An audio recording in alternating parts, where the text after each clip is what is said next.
When we start planning for Open Farm Sunday, we start with a map of the farm.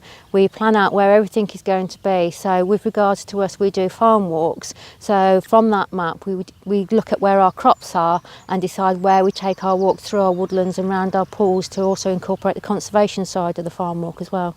Right, from our map, we set out tables at each of our crop points where we're going to stop, and that's where we put our props out ready to use. So for instance, if we're in the wheat field, we'll have all our wheat products, and we also have a metre square that we actually put on the crop to show people how many seeds get planted in that metre square, and from that how much gets produced from that, so they can actually see something visual.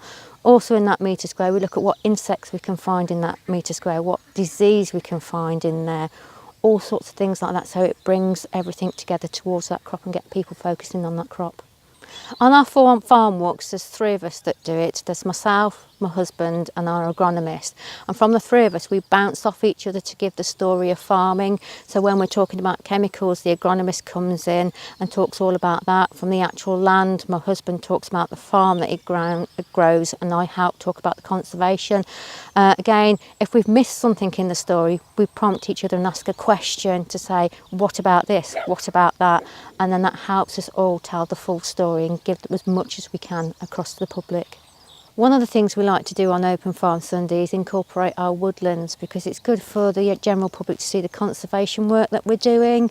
We have a lot of wildlife that we're proud of here on the farm, and that couples alongside working with our farmland as well. So it's nice for them to actually see that whilst we're farming, we're still doing something for the conservation. We have a lot of people come and visit the farm, a lot of people from the local area, but a lot of people whose grandparents were in farming, and they're coming to show their grandchildren where they used to go and farm, where they used to be, the types of technologies that they used to use on the farms and everything, and how much it's changed now, and just to have a good day out and learn about the environment that they're in.